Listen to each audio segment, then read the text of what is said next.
하나님의 말씀은 사도행전 제6장 1절에서 7절까지의 말씀을 서로 교독하겠습니다.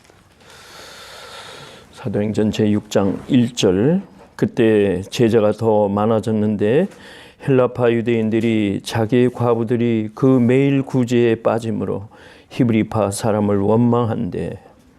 사도가 모든 제자를 불러 이르되 우리가 하나님의 말씀을 제쳐놓고 공공회를 일삼는 것이 마땅치 아니하니 형제들아, 너희 가운데서 성령과 지혜가 충만하여 칭찬 듣는 사람 7을 택하라. 우리가 이 일을 저에게 맡기고 우리는 기도하는 것과 말씀하는 것을 전문하리라 하니 온 무리가 이 말을 기뻐하여 믿음과 성령이 충만한 사람 스데반과 또 빌립과 브로고로와 니가노르와 디몬과 바베나와 유대교에 입교한 안디옥 사람 니골라를 택하여 사도들 앞에 세우니 사도들이 기도하고 그들에게 안수하니라. 다 함께 하나님의 말씀이 점점 왕성하여 예루살렘에 있는 제자의 수가 더 심히 많아지고 허다한 제사장의 무리도 이 도에 복종하니라. 아멘. 오늘 말씀의 제목은 교회의 성장이다. 오늘 7절 말씀을 보니까 하나님의 말씀이 점점 왕성해 가더라. 왕성해 가면서 예루살렘에 있는 하나님의 제자들이 수가 점점 많아지더라. 이게 공식입니다. 누구나 교회를 다니면서 수가 많고 규모가 조직적으로 잘 되어 있기를 바라는 것은 누구나 다 교회 생활하면서 소망입니다. 그런데 저는 목사로서 분명히 양심을 가지고 하나님 앞에서 말씀드리는데 마태복음 18장에 있는 말씀대로 너희 두세 사람이 있는 곳에 내가 너희와 함께한다. 예수님이 그렇게 말씀을 주셨어요. 단 3명만 있어도 2명만 있어도 교회는 성립이 되는 겁니다. 허나 진정한 살아있는 하나님의 귀한 교회는 하나님의 말씀이 있는 교회입니다. 그렇게 되면은 이 식물이 물기를 잘 머금고 왕성하게 햇빛을 받아 잘 여름 식물처럼 잘 자라는 것처럼 교회는 놀랍게도 하나님 말씀으로 충만한 교회는 기도가 충만하고 거기에 따라서 사랑이 충만하고 거기에 따라서 전도하는 열에 열심을 다합니다. 이렇게 영이 충만한 교회는 하나님의 말씀이 기초한다는 교회를 하나님의 공식으로 삼습니다. 하나님이 우리에게 원하시는 건 한 개인이 하나님이 세상을 이처럼 사랑하셨기 때문에 하나님의 독생자를 주셔서 그로 인하여 구원받게 하시고 구원의 확신을 가지게 하시고 이 땅의 복음이 땅까지 이르러서 하나님 나라로 회복하게 하는 것이 아버지 하나님의 우리를 향하신 뜻입니다. 그래서 교회가 필요한 겁니다. 한 개인이 구원받고 교회가 모여서 이 땅에 사는 동안에 교회에서 말씀을 듣고 서로 성도의 교제를 갖고 교회를 이루어가면서 주님 오실 때까지 기다리는 것이 우리의 본질적인 삶입니다. 그런데 하나님이 우리에게 원하시는 게 하나 있는데 그게 뭐냐면 우리가 기쁘고 즐겁게 살라, 그 결과로 보람을 느끼면서 살라고 하시는데 그 하나의 묘약을 주셨는데 그게 뭐냐면은 염려하지 말아라. 놀랍게도 성경에는 365회에 염려하지 말라는 표시가 365회가 있습니다. 그러면 제가 이 말씀 드리면 여러분 얼른 연상하실 거예요. 365회를 염려하지 말고 살라 한다는 것은 365일을 염려하지 말고 살라는 뜻하고 같습니다.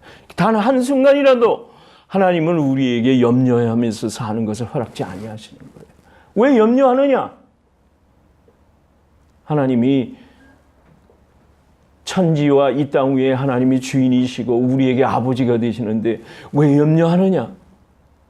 요한복음 14장에 보니까 하나님이 우리들로 하여금 아버지가 우리 안에 우리가 하나님 안에 그때 예수님이 말씀을 받아서 성령을 통하여 우리에게 온전한 신앙생활을 감당하도록 인도하신다는 확신 있는 약속의 말씀을 주님이 주셨습니다.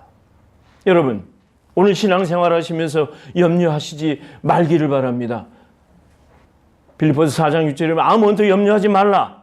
오직 모든 일에 기도와 간구로 너희 구할 것을 감사함으로 하나님의 아뢰라. 그래 모든 지각에 뛰어난 하나님의 평강이 너와 내 생각을 지켜주시겠다는 얘기예요. 염려하지 말며 삽시다.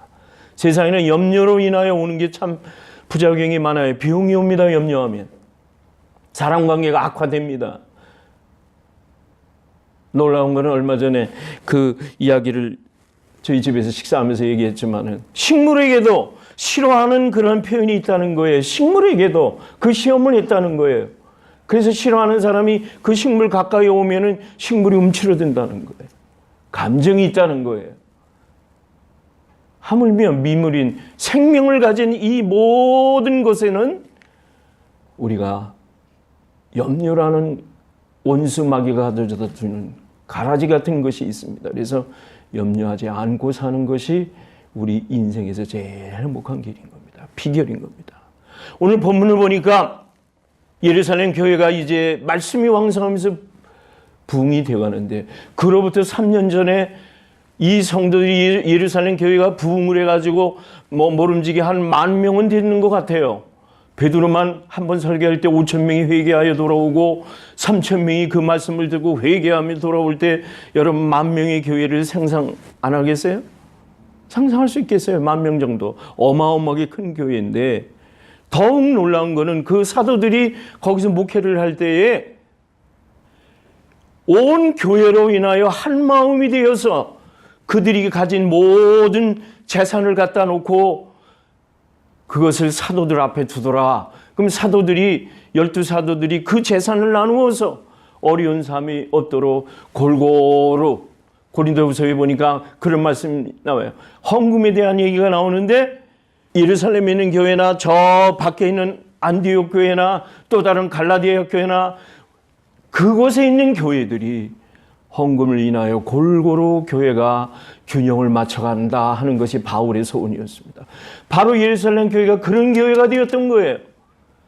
거기 사도행전 4장 그 앞에서 가면은 그 말씀이 나와요. 성도들이 헌금한 것을 사도들 앞에 발 앞에 갖다 두더라. 그 모여져 있는 헌물과 헌금을 사도들은 잘 정돈해서 어려운 사람이 없도록 골고루 나누어주는 일을 해서 교회가 불만이 없었는데 이상하게 한 4년쯤 지나니까 보셔요. 인간이 모인 곳에는 반드시 부패라는 것이 있어요. 부패의 곰팡이가 핍니다. 오늘 본문 1절에 보니까 뭐라고 나와요? 헬라파 과부들이 제대로 대우를 못 받아요. 여기 헬라파 유대인들은 누구냐면 예루살렘 밖에 널리 퍼져서 사는 유대인들이 있었습니다. 흩어져 살면서 헬라어 말을 했던 거예요. 헬라어를 쓰는 그 유대인들이 그 헬라파 유대인이었어요. 그런데 그것에 특별히 과부들이 얼마나 불쌍합니까? 과부들이 이제 그 구제에 빠지게 됐던 거예요. 구제에서 제외되게 됐던 거예요. 그럼 원망이 나오겠죠? 근데 히브리 사람들은 또 뭐예요? 매일 헬라파 유대인들이 구제에 빠졌는데 히브리 사람들은 사도들하고 같이 예루살렘 그 부근에 살면서 본토에 살면서 히브리 말, 그리고 예수님도 아람어를 쓰셨는데 그 번역되는 아람어를 사용하면서 이제 신앙생활을 하는 그 유대인들이었어요. 그러니까 헬라파 언어를 사용하는 유대인, 히브리파 이런 파가 갈리워서 교회 안에서 잘 신앙생활을 하면 되는데 이상하게 그때부터 구제에 빠지게 됐다는 말이 이건 심각한 얘기예요. 구제에 빠진다는 것은 골고루 초대교회가 그 임무를 수행하지 못했다는 거예요. 여러분 사람이 살면서요 제일 불평의 원인이 나오는 게 뭐냐면 unfair 할 때, 공정하지 못할 때, 법과제도가 공정하지 못할 때 이거는 개인이나 국가나 사회가 분열이 시작이 되는 거예요. 거기서부터 시작이 됐어요. 그러니까 어떻게 됐습니까? 이때 구제에 빠지게 되니까 히브리파 사람들을 원망하기 시작했더라. 히브리파 사람을 원망하기 시작했어요. 아마 기득권이 좀 있었나 봐요. 사도들하고 같이 있었으니까 그 한 교회에. 그래서 사도들이 가만히 보니까 이거 안 되겠다 해서 12제자들이 모여서 12사도가 모여서 모든 제자를 불러놔 가지고 이제 의논을 했습니다. 어떤 결과가 나오냐면, 자, 여러분, 이제 교회 규모가 커지고 이러니까 이제 우리 사도들이 공개 맡는 것이 마땅치 아니합니다. 공개가 뭐예요? 밥상 차려준다는 게 공개한다는 거예요. 여기에 들어온 헌물을 사도들이 관리하다 보니까 말씀 읽는 거에 시간이 뺏기게 되고, 기도하는 일에 시간이 뺏기게 되고, 교회 살림살이를 하게 되니까 목사들이 하기가 어려운 일들이, 해야 할 일들을 못한다. 맞습니다. 그래서 이제 우리는 말씀 전하는 거와 기도하는 일에 전념을 할 테니 여러분 중에서 성령과 믿음이 충만한 사람을 뽑아서 제자를 삼아 집사를 세워가지고, 7 집사를 그때 세운 거예요. 스데반을 중심으로 해가지고 7 집사들이 세워져가지고 교회 살림살이는 이제 7 집사들을 중심으로 해서 교회를 운영해라. 이게 우리 장로교의 전통적인 방법인 거예요. 물론 다른 교파도 마찬가지지만.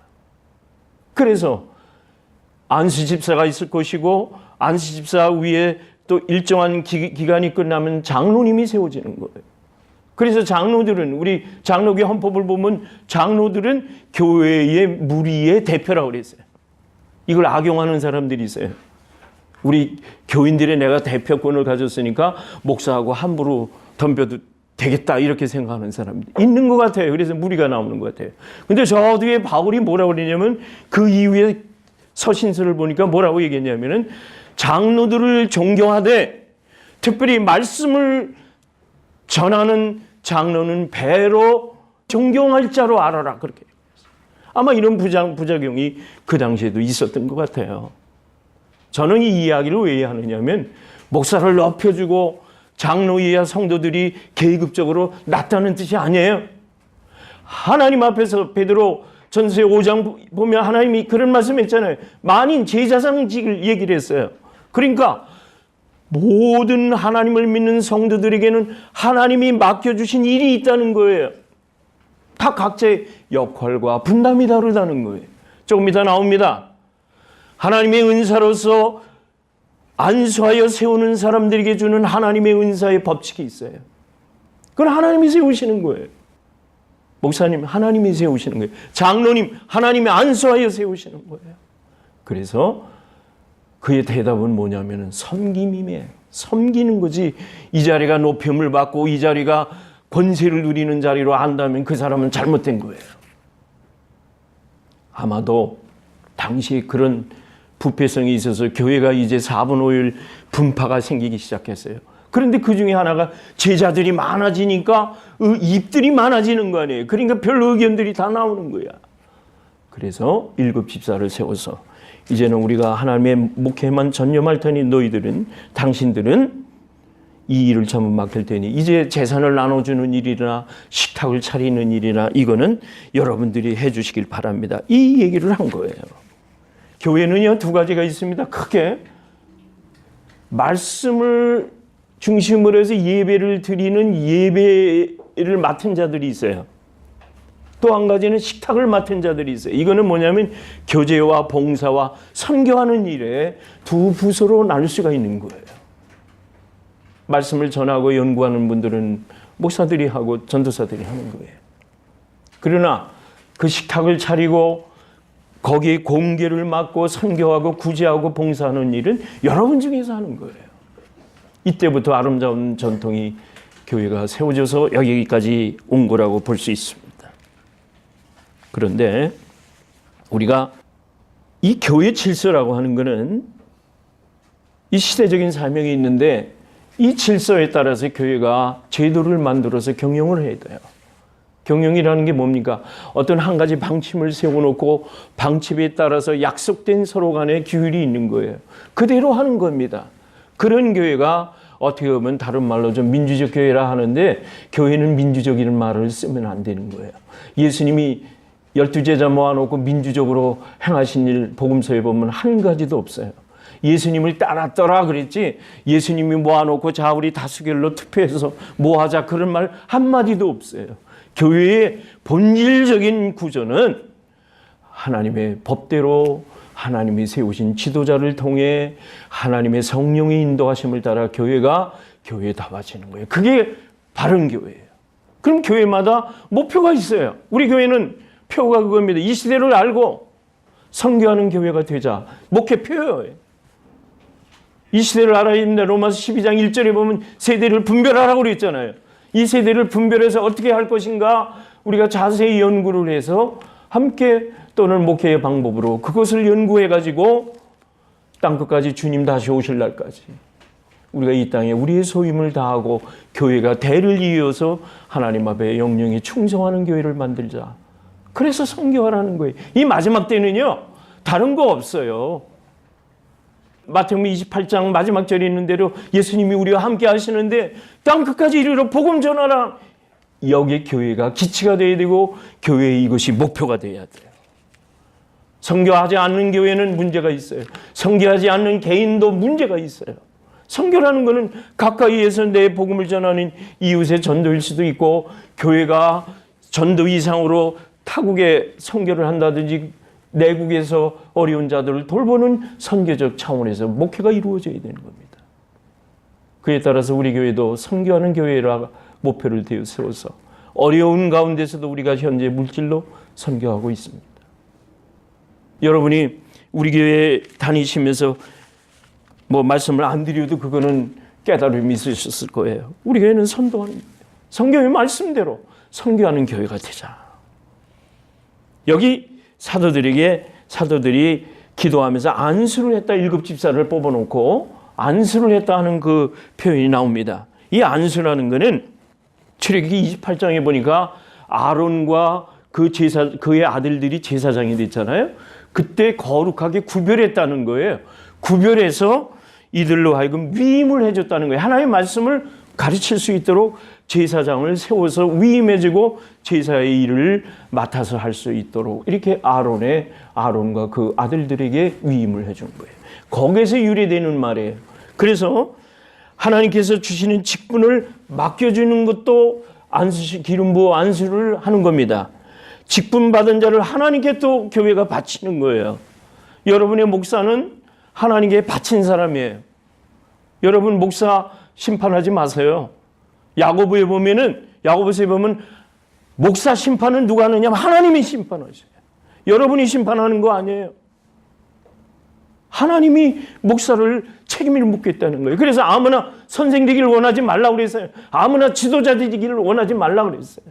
하나님이 뽑아서 그에게 안수하여 그에게 하여금 이 일을 감당하도록, 세 번째는 그 일을 할 수 있는 은혜를 주신다는 거예요. 안수를 받게 되면 파송하면서 또 우리도 안수하잖아요.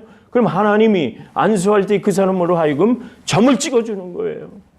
하나님께서 은혜를 주시고 그로 하여금 그 소임을 다 할 수 있는 특별한 은혜를 더해 주시는 거예요. 어제 제가 관계하는 선교회에서 이제 한국과 베트남을 간다고 그래가지고 그분으로 하여금 우리 목사들이 모여서 안수해 줬어요. 성도들이 같이 이 안수에 기도해 줬습니다. 소임을 다하도록 그로 하여금 하나님의 사람으로 드려진다는 거예요. 그래서 하나님이 모든 기회마다 은혜 주시기를 기도하면서 우리가 어제 안수 기도를 해줬어요. 그러니까 영어로 whole이라는 말이 있어요. 전적으로 하나님의 1차적으로 봉사자가 되는 거예요. 개인적으로 제가 목회를 하면서 다른 일에도 손을 대고 있지만은 나는 언제나 기도할 때 하나님 앞에 기도합니다. 하나님이 나를 목회자로 불러 세우셨으니 나로 하여금 선택하라면은 나는 하나님의 목회의 일입니다. 이것이 늘 나의 고백입니다. 그만두라면 그만두겠습니다. 허나 목회만은 하나님이 맡겨주셔서 사랑하는 양떼를 불러주셔서 나로 하여금 하나님의 말씀을 잘 소화시켜서 그들로 하여금 전달하게 하는 것이 목회의 소임인 겁니다. 이 일을 하나님이 맡겨주신 것을 저는 두려운 마음으로, 떨리는 마음으로 이것을 늘 신앙으로 제가 고백하는 겁니다. 인간적인 부족함이 있을지라도 내 목회의 소임만큼은, 사명만큼은 있다는 거예요. 어느 목사님이나 다 그런 거 없겠어요? 지도자는 다 있는 거예요. 그래서 그러한 것과 같이 안수하여 사도들이 7 집사를 이 성직으로서 하는데, 우리 성경에 보면은 디모데 같은 사람은 안수를 받고 바울에 이어서 목회자가 되었던 겁니다. 성직을 받는 사람들은 그런 성직을 감당할 만한 재능이 있어야 되고 또 그 마음에 본인의 소원이 있어야 되고 그럴 때 나아갈 길이 열리는 것을 주님이 개런티해 주신다는 거예요. 보호해 주신다는 거예요. 그래서 지도자를 세우시는 거예요. 지도자를 세울 때까지는 또 그냥 세워지는 게 아니잖아요. 많은 공부를 해야 되고 묵상을 해야 되고 훈련을 받아야 되고 그런 인턴십을 또 받아야 되고 인턴십을. 그러고도 부족해서 평생 공부해 가는 것이 여러분의 지도자들인 겁니다. 하나님이 세우시는 거예요. 여기 7 집사를 세웠습니다.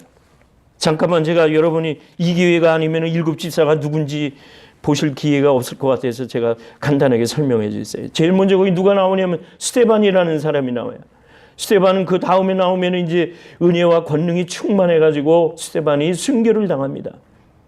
스데반이 나오고 그 다음에 빌립이라는 사람이 나오는데 사도행전 후에 가면 나오겠습니다만 사마리아 지방을 전도하다가 에티오피아 내시에게 전도했던 그 빌립 집사를 얘기하는 거예요. 그 브로고라는 사람이 나오는데 요한복음을 대신하여 기록한 그 브로고라는 사람이 대필자였어요. 서기였습니다. 안디옥에서 순교를 했고 니가노르라는 사람이 나와요. 여긴 70인 제자 중에 하나라고 나와 있습니다. 디몬이라는 사람이 나오는데 보스트라의 감독이었고 나중에 화형을 당하는 순교를 당했습니다. 바메나라는 사람이 바메나는 트라이아누스 황제 때에 빌립보에서 순교한 사람이에요.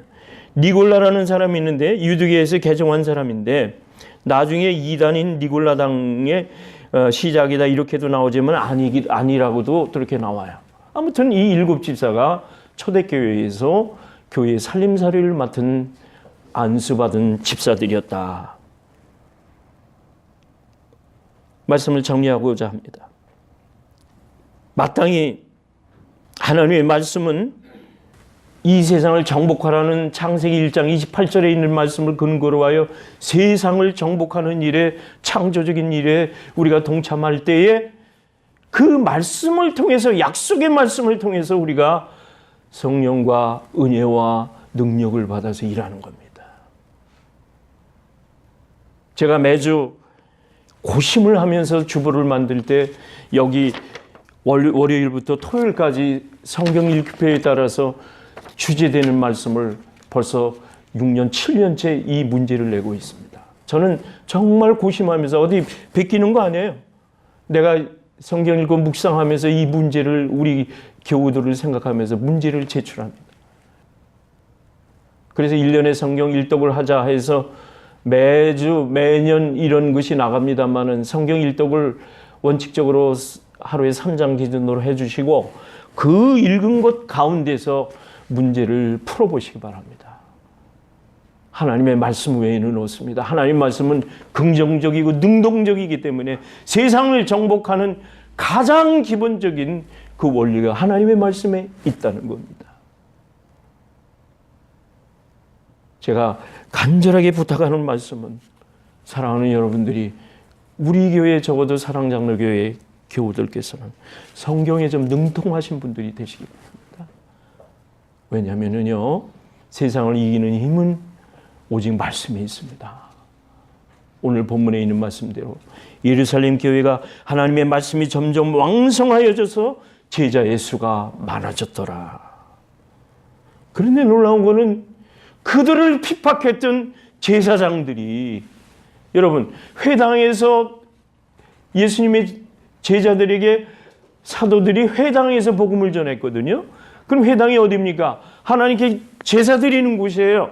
거기 제사장들이 있지 않겠습니까? 이들이 복음 전하는 것을 엿들었어요. 다 오며 가며 안 듣는 것처럼 됐지만 다 들었어요. 그러니까 살아있는 생명의 말씀의 복음이 제자들이 전하는 복음의 말씀에 있었던 거예요. 그러니까 이들이 하나님이 섭리하시는데 한 개인을 섭리하시는 겁니다. 그 중에 아닌 사람도 있지만 하나님의 말씀의 복음이 그 마음의 씨밭에 뿌려져서 마음의 밭에 뿌려져서 그들이 회개하고 예수 믿었던 사람들이 제사장의 무리도 이 그리스도의 도에 복종하니라 그랬습니다.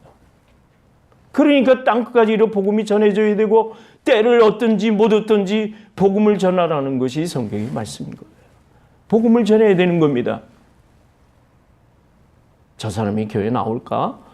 내가 이 말을 들으면 저 사람이 내 말을 들을까? 염려하지 마세요. 기회가 되시거든 어느 곳에 가든지 예수 그리스도의 구원의 도를 전하세요. 그러면 여러분 전도하는 거예요. 그게.